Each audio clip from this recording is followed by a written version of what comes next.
All right, so here's the last installment if you're watching them in the order that I recorded them. So this is the national bank debate, and this is going to really pit a guy named Nicholas Biddle, who we're calling the BP, who's the BOTUS president, versus the PB, the man who saw himself as sort of a badass POTUS.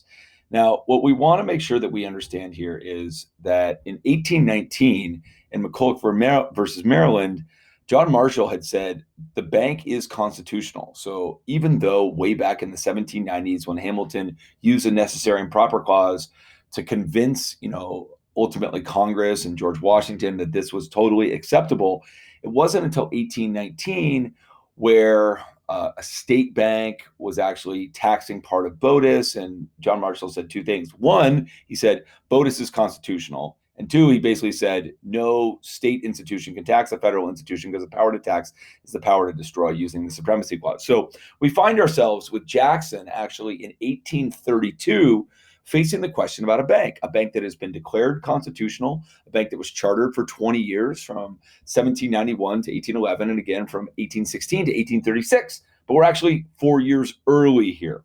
So we have to understand that Andrew Jackson comes into the presidency as somebody who doesn't like the bank, particularly after 1819, the Panic of 1819, where many farmers had loans that state banks basically said, you got to pay us back now. And they're like, why? And they're like, because BOTUS is telling us that we got to give them their money. So BOTUS had given the state banks money, who gave it out to poorer Westerners, and these Westerners never forgot that or forgave. And they're like, listen, in our time of need, it seems like BOTUS just cared about getting its money back from the state banks. And again, another reason that we don't like it. So Andrew Jackson comes in the presidency with antipathy towards that, what he called the moneyed monster. So here's a picture of him attacking the moneyed monster, and he's dragging Nicholas Biddle, the president of the bank, behind him. Now, for him, he was concerned because he felt like it really put all of this financial power in one single institution. And at the same time, this was something that was mostly owned by private investors, some of which were foreign. So to Andrew Jackson, it was like, why are you giving away, our wealth to foreign investors? And if foreign investors get involved, they can ultimately affect our government. To him, even though he's a rich guy, he felt like it's making the rich richer. And you're like, well, wouldn't that help him? But no, we're talking about the sort of northeastern elite that he's referring to. And again, we're going to find that the bank actually is giving, in some cases, money to members of Congress. So it seems like congressmen are either being bribed or they have a financial stake in the bank, and that doesn't seem like it's very good to him. And for him, he says, remember what happened in 1819? You screwed us over. And at the same time, he's also like, it's not only controlled by some foreign interests, but it's all these sort of wealthy East Coast families. So to him, this is everything that he's not. This is as close as America has to sort of an aristocratic institution. It's Northeastern. It's well-educated people. Andrew Jackson is a rough and tumble guy who is a war hero who got into politics and finds his way to the presidency. Corrupt bargain 1824, but finally comes in the election of 1828. Now, what happens here is that Henry Clay and Daniel Webster, who basically are the godfathers of the Whig Party, much like Jefferson and Madison had been for the Democratic Republicans in the 1790s and 1800s, they look at this and they go, we think we can get Jackson on this thing.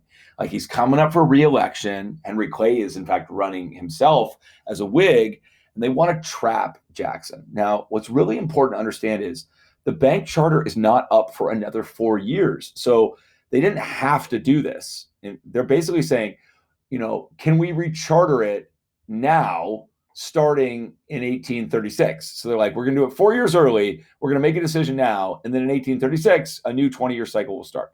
But to them, they thought that this was like the perfect trap they could lay for Jackson, because they're like, if he vetoes it, the North, who loves the bank, will hate him. And again, he had Northern support, particularly immigrants in the cities. And he goes, if he signs it and the bank continues, the West will hate him. Now, they completely miscalculated, because by 1832, the power is not in the North. The power is in the West.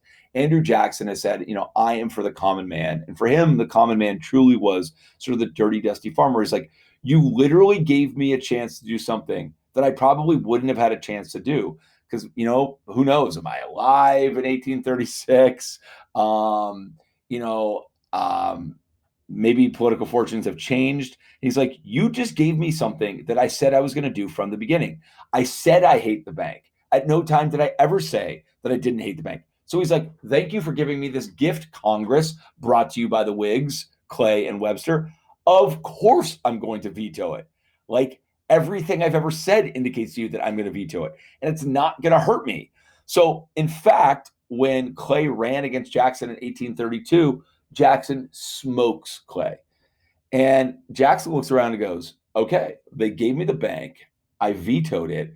People voted for me. They must love what I'm doing and they must hate the bank too. Okay. So at this point, Jackson gets really pretty powerful and even more arrogant than he was before, which is sort of hard to believe.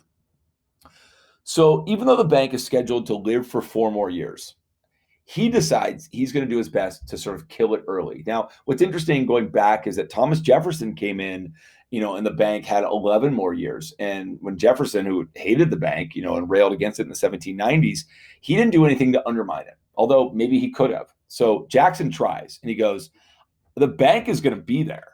Like, I can't kill the whole idea of the bank, but I'm literally going to take all of the money that I can out of it. And so it's a bank, but it's got no money in it. I'm going to send it to what I call, or what were called, pet banks or state banks. They called pet banks because basically a bunch of his friends ran these banks. They were like, his little pets. Okay.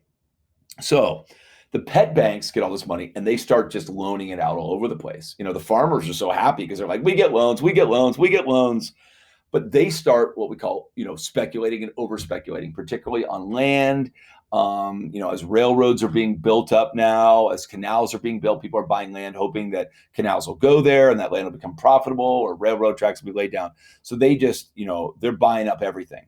And as we know that, when you try to buy up everything at a, low price, hoping that it'll be at a high price, not everything goes up. And in this case, because of a number of foreign and domestic financial issues, all of a sudden the economy goes bad. This land isn't going to be worth, what people had thought. So just like in 1819, we have another panic in 1837, again, about 20 years later. And so what's fascinating is that Andrew Jackson took all the money out of the bank to try to give it to really his people to have opportunity. And in the end, in some ways, he gave them the opportunity and it backfired. Now, was that to be predicted? Not necessarily. You couldn't necessarily know that you'd have these sort of bigger macro financial issues that would help lead to the panic of 1837.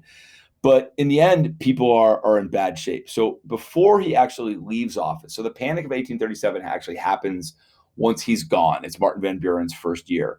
But you could see the seeds of it, certainly when Jackson was still there. And he passed something called the Specie Circular. Now, it's a weird term, but what it basically means, specie means hard currency, like gold or silver. And it basically said that in order to buy federal land, farmers had to pay in gold or silver because there was so much sort of paper money circulating from these Western banks that wasn't worth anything. Gold and silver were still worth something. So basically, he created he contributed to a financial calamity and then turned around and said, well, the only way we're going to be able to deal with this is to really use gold and silver, which farmers didn't have. So in many ways, Andrew Jackson's intention was to follow his instinct, for what the common man wanted. But perhaps in the process, he contributed to the common man sort of going bust.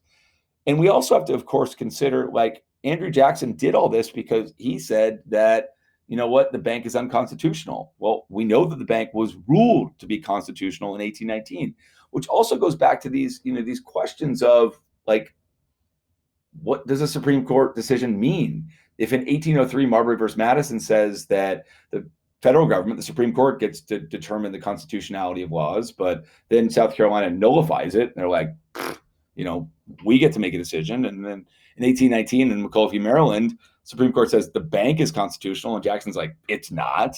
And so I'm going to do what I want to do. You have to sort of think about, are these branches certainly co-equal? And what we remember about Andrew Jackson is Andrew Jackson absolutely said they're not. The presidency is way above everybody else. And that's why, at the end of the day, Andrew Jackson, while maybe not a great president, was a transformational president because he really put so much power in the executive branch because really of his own sheer will and boldness. All right, folks. So that concludes the 4 lectures that I'm doing on Andrew Jackson.